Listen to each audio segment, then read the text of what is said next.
My father's death wasn't spectacular. It wasn't the type of death that you'd see in any movie, but I still like to convince myself that he died in some grand Shakespearean way, like a poison or sword fight to the death. Prior to this, he would recite a 10-minute monologue explaining everything I wanted to hear and tying up all loose ends. In reality, his last words to me were, "Change the channel back to ESPN. You pansy." Then he coughed a few times and died. But I convinced myself that he was alive for at least a few more minutes. So I told a joke after he died. Hey, two cannibals are eating a clown, and one turns to the other and says, "Is it just me, or does this taste funny to you?"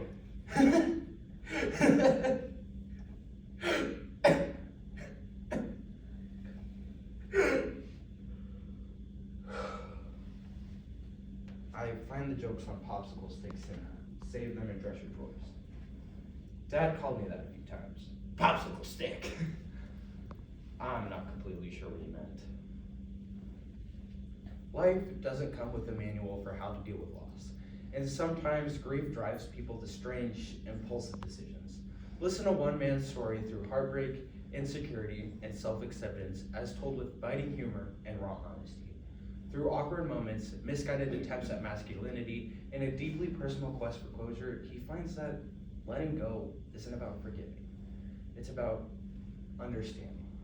A story about a father and son and the clumsy, complicated road towards forgiveness. This is How to Ride a Motorcycle Badly by Clint Snyder. I grew up like any other kid. Played Little League for a while, karate, hockey. My dad put me in about every sport known to man. I'd be in it for a few weeks until each coach would beg me to let me quit. "We'll find something you're good at," he would tell me. I already had. I was clearly the best artist in my class. At just 6 years old, I was making macaroni paintings that would make Van Gogh cry himself to sleep after realizing just how bad he was. I made one for my dad.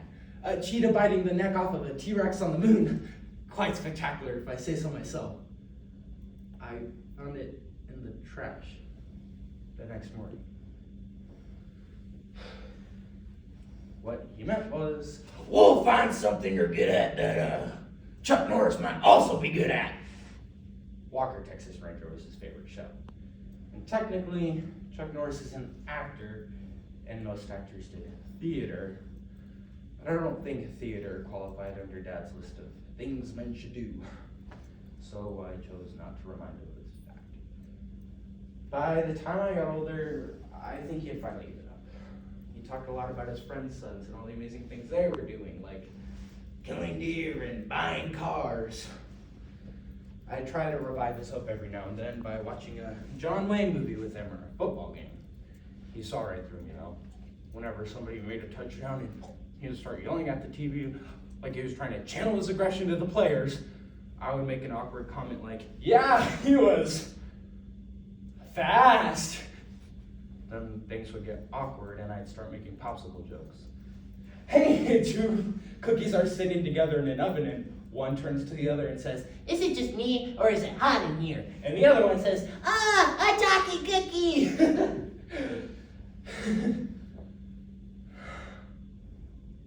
A few years after I made that joke, we found out he had prostate cancer. He forgot to flush one time and Mom found some blood in his pee. She wasn't really a forceful woman, but she had a quiet way of getting what she wanted. And she wanted him to go to the doctor.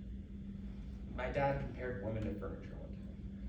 I thought it was just another sexist rant of his, but after the doctors told my dad, my mom's eyes were wet and tense with pain.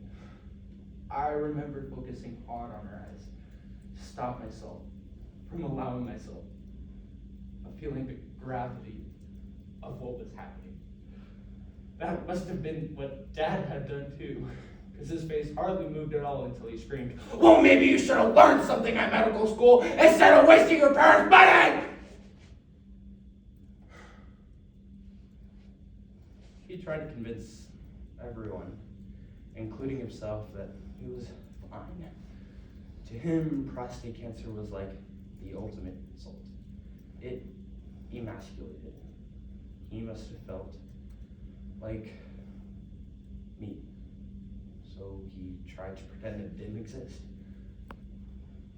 And that works until it doesn't. Eventually he got so weak that he got taken to the hospital.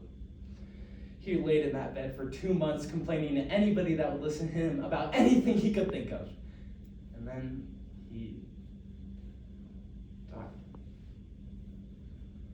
No meaningful last words. No dignity. No manhood. No son. Not the way he wanted anyway. I went home and did the only possible thing a man like me could do. I locked myself in the bathroom and cried. It was worse. I watched myself cry. Standing there, weak, pale. He must have looked just like me before he died. I think that was the biggest slap in the face for him. He always used to say, "Always look like you're ready to fight someone. Shows confidence." Standing there, looking at myself, I imagine my peach fuzz becomes thick, black curls. My limp body becomes bulging muscles, and I'm wearing the kind of hat Clint Eastwood would kill someone in. That's when it came to me. I knew what I would do. I would buy a motorcycle and ride it to his funeral. It wasn't exactly a horse, but I think Dad would have approved. The guy I bought it from asked me if I needed a license. I didn't know I needed one. Of course I have a license. That wasn't something the old me would have done, but I think the danger of driving without a license was just the kind of move. And that's what I was going for. So I drove, if you could call it driving, all the way to the funeral. Everybody stared off of me after I got off of it. Probably because it took me 10 minutes to park. Then after that, everything happened so fast. I walked inside the funeral home, grabbed some flowers, and the priest said a few words. Mom cried a lot. Then everyone threw some cheap gas station flowers onto his cheap coffin, while the cheap undertaker looked up, said about his cheap job. Then they lowered him into the ground, and I went home on my 700-pound mechanical beast that I was trying way too hard to tame. Days later, his death was still fresh in my head. I couldn't get him out. I just wanted to be done. I thought it was because of the stupid mechanical beast sitting there in the garage reminding me of it.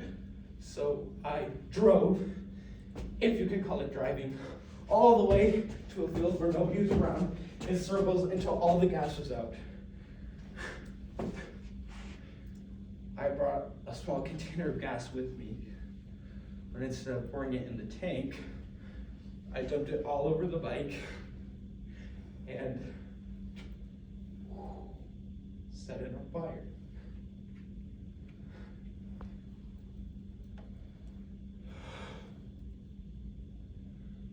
I wanted this gone. Not just the bike, but that part of his life. He was like a cancer that ate its way into my system until every move and choice I made was dictated by him, even after he died. Why couldn't this just die with him?